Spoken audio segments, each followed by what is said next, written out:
एक संत के पास एक नास्तिक व्यक्ति आया। उसने कहा कि भगवान है, आप कैसे सिद्ध करोगे? भगवान है इसका क्या प्रमाण दोगे? बहुत से प्रश्न किए। उन्होंने देखा कि हमने बहुतों को पूछा है, कोई जिसका जवाब नहीं दे सका, तो हमारा सिद्धांत ये सही है, हमारा ये सिद्धांत सही है कि भगवान नहीं है।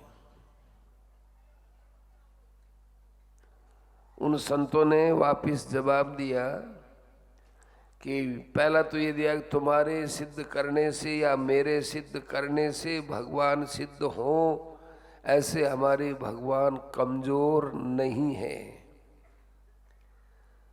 जो हम सिद्ध करें तब तो वो हो, और हम सिद्ध न करें तब भगवान न हो। इतने कमजोर नहीं है हमारे भगवान।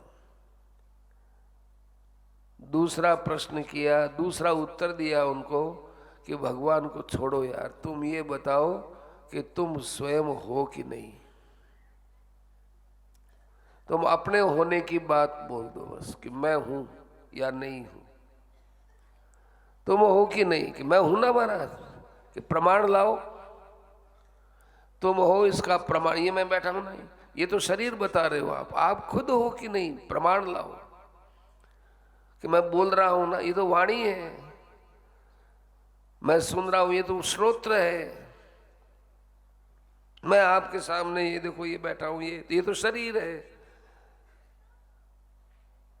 तुम ये कहते थे कि मैं हूं, और फिर जवान हुए तब भी कहते हो कि मैं हूं। वो मैं हूं लेकर के आप किसको बोलते थे ये बताइए। शरीर को मत बताओ, शरीर तो हमको भी मालूम है कि है। अंधा आदमी भी कह देगा कि यह आदमी जीवित है वाणी सुन करके। हम इंद्रियों के द्वारा, हम अधिभूत के द्वारा, माने भौतिक शरीर के द्वारा नहीं देखना चाहते। तुम्हारी जो मान्यता है कि मैं हूं, वो मैं हूं का प्रमाण लेके आओ।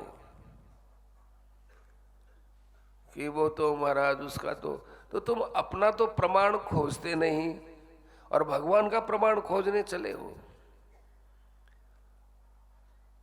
किसी भी दृष्टि से आओ सज्जनों, उस परम सत्य को कभी कोई झुठला ही नहीं सकता है। उसके अस्तित्व का कोई निषेध कर ही नहीं सकता है। ये पूछो कि हम उसको कैसे जाने। संतों ने कहा उनको कैसे जाने उसको, ये बात पूछो। जब तुम्हारे मन में ये अवधारणा है कि भगवान तो है ही नहीं, भगवान नहीं है, क्या पता किसने देखा, ये बाह्यात बात, बेकार बात।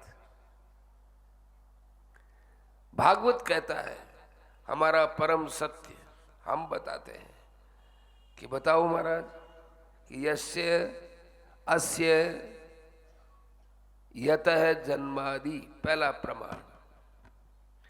इस दृश्यमान जगत की जो उत्पत्ति दिखती है, जो स्थिति दिखती है, और जो प्रलय दिखता है, वो किसके द्वारा दिखता है? वो परम सत्य है। जन्माद्य से यतोन्वयादि तरतः, किसके द्वारा हम पहचान करते हैं? इसको कोई झुठला नहीं सकता। जगत की उत्पत्ति, महाराज श्री तो और ही विचित्र बात फरमाते थे कि ज्यों-ज्यों आप इसकी खोज करने चलोगे तो जगत की उत्पत्ति और प्रलय दो तो दिखेगा, स्थिति आपको दिखेगी नहीं। जगत की उत्पत्ति और नाश, उत्पत्ति और नाश, यही दिखेगा, स्थिति तो है ही नहीं। और दृष्टांत देके कहा कि आप जिस अंगुली को देखते हो, ये अंगुली है, इसको दो बार नहीं देख सकते जीवन में। कुतर्क से किसी ने प्रश्न कर लिया कि एक बार देखी, अब हमने दोबारा देख लिया, नहीं वो अंगुली नहीं है। चाहे एक सेकंड भी बीत गया हो तो वो अंगुली तो नहीं रही, वो तो परिवर्तन में चली गई। संसार में स्थिति तो है कहाँ? फिर शास्त्रों में क्यों आता है कि भगवान संसार की उत्पत्ति, स्थिति और इसके प्रलय के कारण है? ऐसा क्यों कहा जाता है?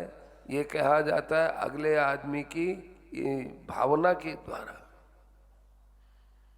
हम लोगों की एक ऐसी भावना बन गई, उस भावना से हटाने के लिए कि देखो उत्पत्ति की तरफ विचार मत करो, उत्पत्ति का आधार कौन है, जगत और ऐसी स्थिति तुमको दिखती है, स्थिति का आधार कौन है और प्रलय का आधार कौन है। आधार पर दृष्टि चली जाएगी तो आधेय का भाव समाप्त हो जाएगा। जगत आधेय है, अर्थात जगत है ये, इसका मूल कारण तो परमात्मा है, अधिष्ठान। और जगत को बताया अध्यस्त। अध्यस्त इसलिए कहा है कि आपको दिखता है अज्ञान के कारण से, वास्तव में एक परब्रह्म परमात्मा के अलावा कुछ नहीं है। नई अपडेट्स पाने के लिए जय श्री लाइव टीवी के YouTube चैनल को सब्सक्राइब करें और नोटिफिकेशन बेल पर क्लिक करके वीडियोस का आनंद लें।